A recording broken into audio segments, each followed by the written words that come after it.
Skandal besar, Gibran Rakabuming Raka dituduh cacat moral. Gerak 98 mendesak diskualifikasi. Mendesak KPU untuk mendiskualifikasi baca pres dan bacawa pres Prabowo Gibran karena pencalonannya tersebut mendasarkan pada putusan MK nomor 90 tahun 2023 yang cacat moral dan etika.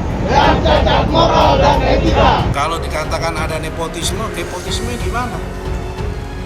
Kalau nepotisme itu, kalau presiden mengangkat menteri anaknya nepotisme. Kalau pejabatnya itu elected, pejabatnya itu appointed. Seorang bupati mengangkat kepala dinas atau mengangkat sekda, anaknya atau istrinya, itu namanya nepotisme. Tapi kalau ini yang milih rakyat, yang milih ini rakyat sekali lagi. Yang milih rakyat, ya biarkan rakyat. Mungkin jabatan elected kan nggak ada nepotisme. Nepotismenya di mana kalau elected? Yang milih rakyat. Memang suaranya Pak Jokowi mau memilih anaknya kan cuma satu juga. Kalau Pak Jokowi milih, kalau Pak Jokowi milih kan ya, mohon maaf nggak jadi juga. Bagaimanapun Anwar Usman itu sesekali mungkin sebut aja 2 bulan sekali, 3 bulan sekali, 6 bulan sekali ketemu dengan Pak Jokowi dalam urusan keluarga. Pasti ada sinyal karena Pak Jokowi juga punya kepentingan dengan dinastinya dari awal. Atau mungkin lagi di meja makan, tiba-tiba Pak Jokowi bicara bagaimana ya proses pencapresan nanti. Oh nggak bisa Pak, karena macam-macam tuh. Lalu Pak Jokowi dengan sengaja tuh jatuhin sendoknya, bunyi ting. Maka itu pertanda bahwa Jokowi ingin kepentingan dia itu diperhatikan oleh ketua MK yang adalah saudaranya kan. Jadi itu justru yang mau dicegah.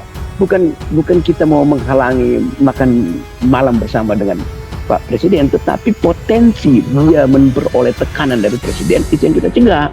Itu yang mesti dipahami. Kita hormati proses demokratisasi ini, bermain dengan sehat, tidak usah saling jegal menjegal. Ya kan, tidak usah mengatakan kalau demokrasi tasya sini luka. Apa yang demokrasi luka? Semua bebas, memang semua orang berhak untuk memilih. Kalau dikatakan ada konflik interest kan sudah semua. Dalil-dalil yang disampaikan kepada Pak Anwar Usman, persoalan masalah etik kan sudah dijawab semua oleh MK.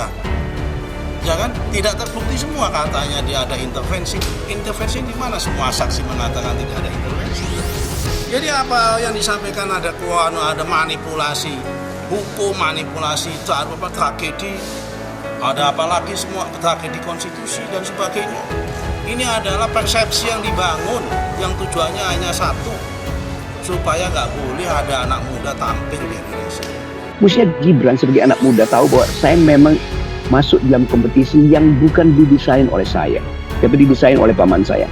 Saya masuk dalam kompetisi yang sebetulnya saya harus berkompetisi dengan orang yang setara dengan saya. Kan itu maksudnya kan.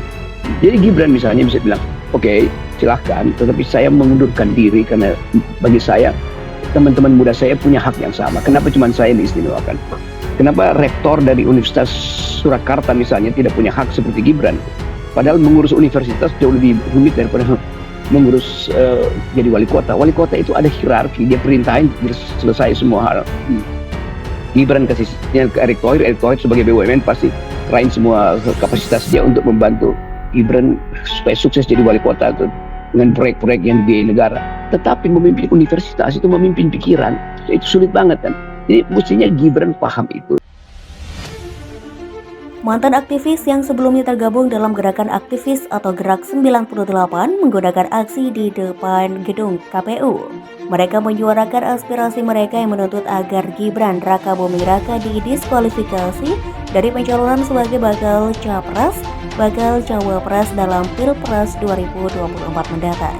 Juru bicara Gerak 98 Lombok mengungkapkan Gerak 98 mendesak KPU untuk membatalkan proses pencalonan Gibran selaku bakal calon wakil presiden sebab putusan MK nomor 90 tahun 2023 dianggap cacat secara etika dan moral. Aksi tersebut dilakukan dengan tujuan untuk memastikan bahwa pimpinan yang dipilih harus berasal dari proses yang jujur, adil, beradab, dan menjaga sopan santun kepatutan dalam berpolitik. Kelompok juga menekankan seluruh rakyat yang sadar dan pro-demokrasi harus bersatu untuk menolak pemimpin yang menghalalkan segala cara demi kepentingan pragmatis politik semata. Gerak 98 menghimbau seluruh masyarakat dan pejuang pro-demokrasi untuk tidak memilih pemimpin yang menghalalkan segala cara demi kekuasaan.